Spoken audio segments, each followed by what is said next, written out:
Okay, so what I'd like to do here is I would like to explain to you how to do some corrections on your AP tests, because I am allowing you to do those. Some of you did a really nice job on the previous one, and some of you gave me some skimpy answers when it came to correcting these things. So what I want to show you is I want to show you what I am expecting from you when you go through and you correct your tests. So the first thing I would like to do is I would like to share with you my screen.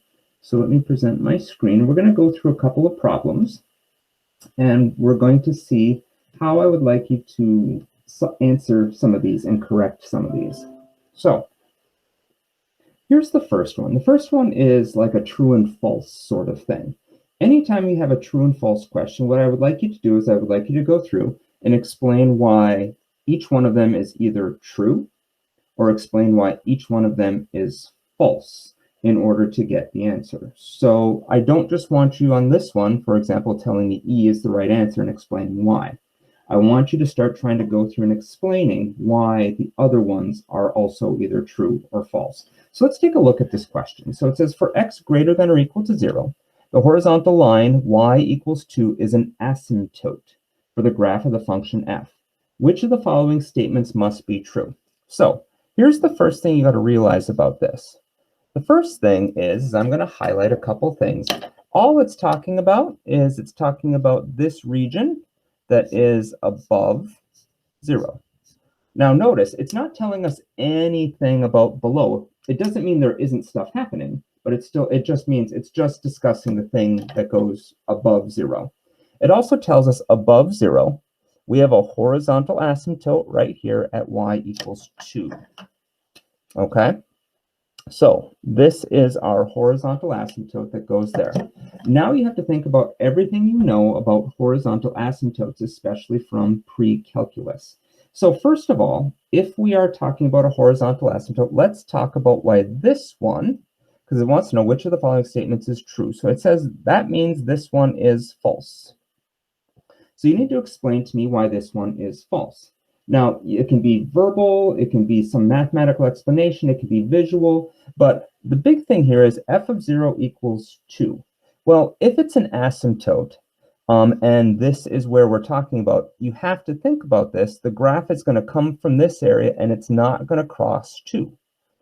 Okay, so remember, we have a horizontal asymptote that is coming into 2 as we go that way. So at x equals 0, there it can't be 2 because the graph is coming in from that way.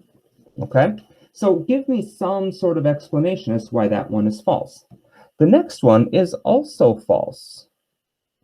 It says f of x cannot equal 2 for all values x of x greater than 0. That is not true. If you remember from pre-calc, graphs can cross horizontal asymptotes at least once, further on down. So further on down this way, it can probably cross it once, and then it comes into there. So it is possible, because we don't know what this graph looks like. We just know it's f of x. So they haven't given us the formula. They haven't given us anything. So it is possible that it could cross it over that way, because sometimes horizontal asymptotes are crossed, but only once.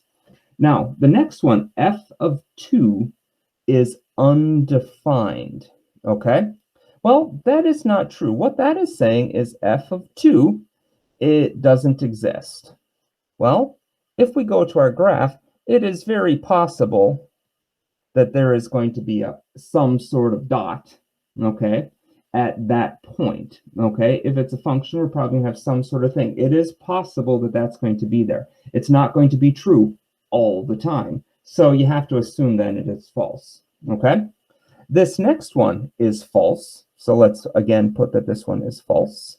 This one is also false for one reason.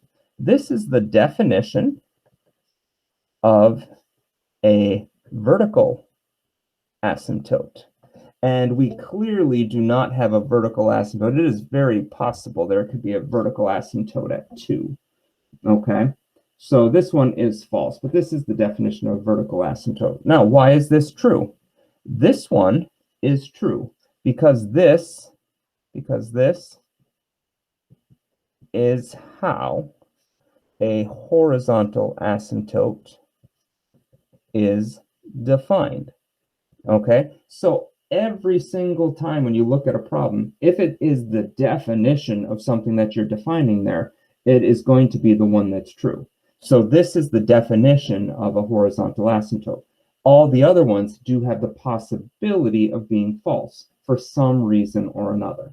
Okay, so when you go through and you do a problem that is like a true or false, you need to explain to me why every one of the ones that is true or false, is whatever it is, and then you have to explain to me why the answer is the right one. So let's go to the next one. What if you have some sort of abstract problem with some logical thinking, but it also has some math in it? So these types of problems are a little bit different, okay? You're going to have to show some work, but you're also going to have to use some words to try to explain your thinking a little bit. It says, let f and b be differentiable functions with the following properties. So remember, if it's differentiable, it also means it's continuous as well. So please keep that in mind. If they are differentiable, that means they are also continuous. So the first thing it says is g of x is greater than 0 for all x values. So what I like to do is I like to over here, and I'm going to draw in g of x, but it says g of x is greater than 0 for all values of x. Greater than 0. So everything above this way is going to be above the x-axis. Okay, so that's the first thing I'm doing, is I'm just going to try to figure out what I got here. It also says f of 0 equals 1. So I know that I do have f of 0. F of 0 equals 1. And then it gives me this function, h of x equals these two functions multiplied together. Okay? But it also tells h prime of x equals f of x times g prime of x. Okay, so this is a logical thinking problem. Okay, so we have this information over here, and we have this statement. So the first thing you have to realize is you have to realize that h of x is a product rule. So I need you to show me what to do. So if we want to find h prime of x, it's going to be the first times the derivative of the second plus the second times the derivative of the first. Okay? Now, notice something though. They give you this. So what does that mean about this part right here? This is the trickiest part of thinking through this problem, because this is the logic part of this. That means this part has to equal 0. Okay? If it's gone from here, that means somehow this whole thing has to equal 0 right there. Okay? So now becomes the logical explanation of what f of x is going to be, because ultimately, what do we want to know? We want to know what f of x equals. That is the question that it is asking. That is what it is asking right there. What does f of x have to equal in order for that to happen? Well, first of all, you need to do a little bit of logical thinking. Since g of x is right here, and it says it's greater than 0 all the way through, that means g of x has to be some function. Okay? It means that that one has to exist.